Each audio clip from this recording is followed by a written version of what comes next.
We're going to spend a bit of time talking about stinging nettle, Urtica diutia.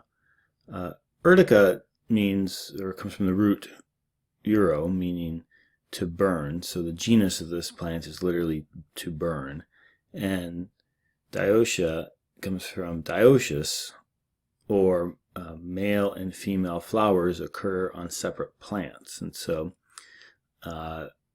the genus and species of stinging nettle is plant that burns you that has male or female individuals amongst the population, is a rough translation of the Latin name for stinging nettle. And here's an image of stinging nettle, and this is kind of where you frequently see it. And one thing that's interesting about the distribution of stinging nettle is when you typically don't find just one or two, they're often in patches, meaning they're not evenly distributed amongst the landscape. They tend to occur in patches of relatively high density.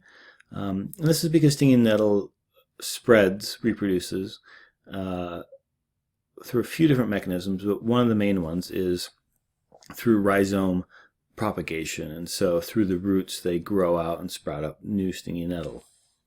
They also reproduce from seeds as well, but they tend to have a patchy distribution. So you typically don't necessarily find one or two, but you might find relatively high density patches. Around campus, there's a population along the trail on Seaholm Hill. And there's a couple populations that I believe have been planted in the Fairhaven Gardens as well, kind of back by the Outback. There's a couple patches back there. They occur pretty much everywhere in the Northwest. Many people think of them as a nuisance, but they do have a large both nutritional and medicinal value. And we'll talk a bit about that, but they are a plant that's been used by indigenous people for thousands of years, and there's ways to get around the fact that they can sting you. Here's a closer up image of stinging nettle, kind of maybe mid-growth. It hasn't quite gone to seed yet. If we're harvesting nettle for consumption, you typically want to harvest them a bit younger, and typically you just take the top couple leaves, either kind of cutting the stem here or perhaps here, but not frequently down, not down towards the bottom. You just kind of crop the very top off, and that gives you the youngest, most tender leaves, which are can be used for a couple different ways. I'll collect them in the springtime, sort of when they're less than 8 inches tall, cutting off the top maybe 2 inches, and that'll dry, and I'll use that for tea throughout the year. You can also harvest that same portion and consume it through a variety of ways. Just basically anything you can do with spinach or basil, you can do with nettle. So lots of folks will make like nettle lasagna or mix it with breads. And the next image will show some nettle pesto. I know a lot of folks that go out in the spring and harvest a whole bunch, and then run it through their food processor and like freeze little cubes basically, and then they can use that throughout the year by mixing it in again. More or less anywhere that you could throw spinach or basil in, you can substitute nettle. Here's a couple closer up images, a picture of it going to flower and seed here. So stinging nettle is famous for its sting.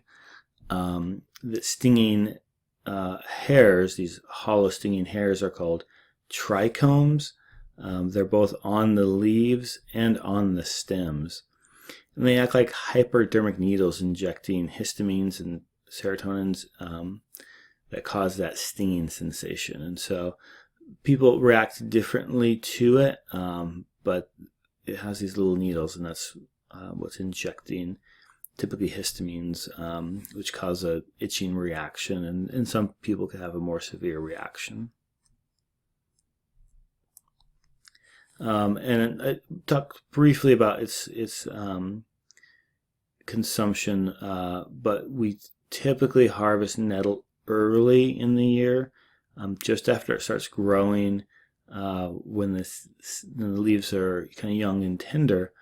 And this is because once it reaches the flowering and seed setting stages, the leaves develop gritty particles called crystalliths, which irritate the urinary tract. So it basically has like little silica crystals inside of the leaves that can harm your digestive and your urinary tract, and they also make it a lot grittier as well.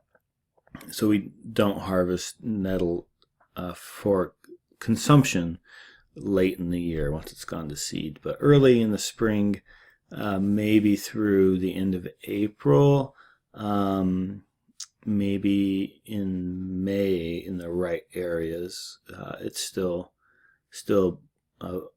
viable for collection, but they go to seed pretty early in the year, and they sprout out pretty early as well. But they do contain a massive amount of protein. Nettle contain about 25% protein for dry weight. 25% protein in dry weight, which is very, very high for a leafy green. And so a lot of people harvest them. They'll make pestos, different foods with them.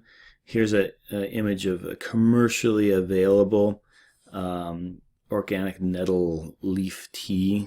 So you can buy them on the open market. You can buy dried nettle from different herb shops. It's honestly, if you're looking at getting into some traditional food harvest, nettle's about as easy as it gets. You have to take some care when you go out and harvest it. I'll jump back to the previous slide here. Because of the trichomes, they'll often sting you. But if you wear a decent set of gloves, some rubber-lined kind of garden gloves or leather gloves, and some scissors or snips, you can go out and collect them. Wear some long pants, long sleeve shirts. Go out and clip the nettle, throw them in a paper bag, bring them home and dry them. It's really quite easy. And then from there, to make tea, I'll have a tea bag, use a tea ball, whatever it might be. Just crumble them up, throw some in there, steep it for a few minutes, dash of honey, and you're good to go. It's a nice, light, refreshing tea. There's not a whole lot of danger for over-consuming nettle tea, and the same kind of goes for the consumption in a pesto form as well. That might be a little bit more advanced, but it's certainly very easy to go out and collect some nettle and try some nettle tea. Anywhere in the Northwest, any kind of park with some understory, nettle likes wetter areas, you're very likely to find it.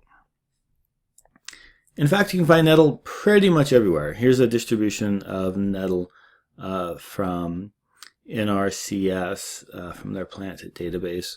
The dark areas here are the areas it's native to, and I'm imagining this is due to lack of data over here, but it's very widely distributed plant. So really, no matter where you're at, you're likely to find nettle in North America. We have quite a lot here in Western Washington and in the Salish Sea. So that's just a brief touch on nettle. There's lots of traditional plants in the Salish Sea that have a huge amount of importance, but nettle, I think, is probably one of the more accessible ones. And so I just want to spend a brief minute talking about nettle. Hopefully that piques your interest, and I encourage you to go out and do a little bit more research. There's tons written on nettle. It's a pretty accessible plant. So Heishka, thank you.